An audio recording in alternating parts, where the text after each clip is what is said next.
welcome to Viking Preparedness. I'm Pastor Joe Fox. Today's video I'd like to discuss my thoughts on EMP, electromagnetic pulse. Stay tuned! And now my intro comes in. And then I come back and I say, hey, I'm back.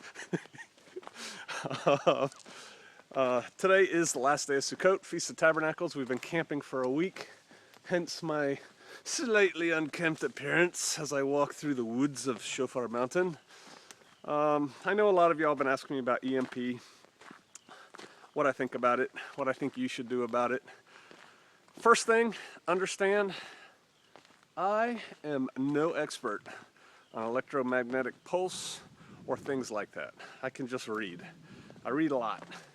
I've read a lot on EMP. And there is a lot of conflicting information out there, as I'm sure you're starting to realize if you've been doing your own research also. Planes are going to fall out of the sky. No, they're not. Nothing will work. The military stuff will work. Stuff like that. A lot of people, I see comments either hoping or saying it will be, that Russia won't nuke us with, as we think of conventional nuclear weapons. But they'll probably EMP us because they want to preserve all the infrastructure and stuff. I think what it is, what a lot of people are thinking, they can understand. Hold on, I gotta call my dogs because it's hunting season. I don't want them to wander too far. Sukkot! Hazak! Come on! Come on! Good girl. Hazak! Here they come. Anyway, I think a lot of people can understand flash burns, blast effects, radiation poisoning, sores all over their body. I mean, they've seen the movies. Good boy. Come on, Sue. And they don't want any of that. But EMP, dude, that's just my cell phone not working anymore. I can live with that. And so they kind of vote for that, right? Like they have a vote. Yet and still, the people who study this say that if a big EMP attack were to happen on the U.S., or a huge coronal mass ejection, which evidently from my limited research, a CME is like an EMP, not quite as bad, doesn't fry quite as much, sort of thing. We're overdue for one, by the way. One happened in the 1800s, fried a lot of telegraph wires and things like that, but now we have a lot more electronic stuff. All right, so people vote for that. That's what I want. All right, that's probably what's going to happen, as if wishing would make it so. But the experts who study this stuff say if something like that happened, 9 out of 10 people would die. 9 out of 10. 9 out of 10 people would not die if there was a nuclear attack on this country. They would be miserable for a longer period of time, perhaps, or maybe not. So let's just get to it. Faraday cages. Here on Shofar Mountain, we use radios of various kinds, handheld radios. And we think that in time of emergency, those radios could be pretty useful. And so I'm trying to build a Faraday cage that I can keep radios in. I started out with a trash can, the galvanized trash can, lined with cardboard deal. And I tested it because I was eagerly anticipating a really cool video for you guys. By turning a radio on, sticking it in the can, and then trying to transmit back and forth with it, or to it. Yeah, it worked in the can. That means RF was getting through. So then I did the aluminum foil around the edges thing. That didn't work. Somebody told me if you tape the can closed with that metallic tape, that'll protect it. Well, I'm looking for something that at the end of the day, or the middle of the day for that matter, when we're not using our radios, I can just plop my radios in it and they'll be safe while they're in there. And I've got another idea that I'm working on that you'll see if it works. But, Faraday cages. But here's the reality. Let's say I've got all my radios protected and an EMP happens. So then I pull out my radios and Shofar Mountain has radios. We're talking with each other. Cool. Couple things. How many batteries you got? See, because no one's making any more batteries. So the batteries you have are the batteries you have. Most people don't have a lifetime supply of batteries. And if they did, they probably wouldn't store that great.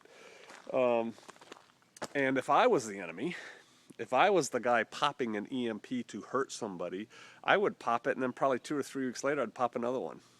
you know, just about the time they got everything out, set up, working, bugs worked out of it, out of the backup systems, I'd fry those too. Like a 1-2 punch in boxing, right? Have a little strategic pause in there in the middle. So, EMP happens. People gotta die. They are. The first people, obviously, that you can kind of think of as people who are dependent on like insulin and, you know, dialysis and pacemakers and heart stimulators and all that stuff's not going to work. They're going to die. All right, that's terrible. They say planes are going to fall out of the sky, and some people say, no, they're not. Hey, I know this. If they don't fall out of the sky, they'll never take off again, right? And so that's a problem. Traffic lights won't work, cars won't work, people will be stuck wherever they're at in their vehicles and have to get home. Obviously your cell phone's not going to work, your computer's not going to work, your radio's not going to work. And all these people who, you know, I used to be one of them. I'm going to get a ham license and I'm going to get one of those ham radios with tubes as opposed to transistors because it'll work, you know, EMP won't affect it. What are you going to talk to? I mean, you know, maybe the one schmo who also did that. I just don't think it's going to be that useful. Nothing is coming to the stores basically in your lifetime. Unless then followed on by the EMP as an invasion by, you know, the Russians or the Chinese to rescue us and solve the humanitarian disaster. Kind of like in, what was that, Jericho? I think that happened. From the people of China, here's some rice. But nothing's going to work again, ever. And so what you have is what you got. Example, we depend here on Shofar Mountain on wood for heat because, as you can see, we have a lot of wood just laying about. This tree right here, look at that. I did not set this up this way. That's a dead standing tree just waiting to be turned into firewood. We have several chainsaws. I think chainsaws will work after an EMP, but how much gas do you have? You know, how much of that oil that you mix, how much bar oil do you have? Because at some point you're going to run out. And then what are you going to do? I have a crosscut saw, 2-man crosscut saw, and I have bow saws, and I have axes, and I have all this stuff, and I know how to use them. Do you? Do most Americans? Food production. Brutally honest, we are not self-sufficient here yet. It's a goal, but we're not there. You know, I buy my chickens chicken feed. I have thoughts on feeding them, but right now I buy them chicken feed. Well, that ends. You know, when you run out of your last little cup of whatever you're feeding your chickens, there's no more of that. We don't need hay here for our critters to keep them over winter. We're good on that. But, you know, gasoline stuff. People say, oh, the Amish are going to be the only ones who survive an EMP. That's not true. Amish are going to die just like everybody else because even though they're out there and they're not using these types of things in large degree, they still are. And they're dependent on them, you know, for the system to work. They're not growing all their own wheat right here that they then grind to make their bread right here. Their wheat's coming by, you know, 18-wheelers from the Amish that grow wheat or from other people that grow wheat and kind of thing to these guys who then send it. It's all a huge system. We're a big society that's all tied together on a network, and that network's going to crash. So you're going to be on your own. Kerosene lamps. Think about that, because somebody told me that LED light bulbs aren't going to work after an EMP. Okay, a lot of my cool flashlights are LED light bulbs. I got kerosene lamps. You got kerosene lamps? Cool. How much kerosene do you have? Because you're not getting any more. You know, how do you store a lifetime supply of kerosene if you're a regular person? You don't. How much wick do you have? Wicking material for your kerosene lamps. Things like that. Excuse me. Wow, I smell my billy goat. Stuff is going to run out because there will be no manufacturing in America. There will be no transportation in America, and assuming an EMP. And what you got is what you got, and you're not getting any more. So how do you survive that? The best way is to get as far out in the country as you can set up your little farmette, you know, with diverse things. You know, grow vegetables, grow root crops, raise animals. Try to, you know, live simply, so your life isn't affected as much.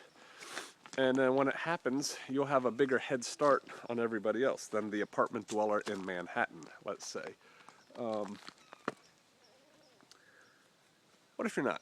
What if you're like most Americans and you live in suburbia?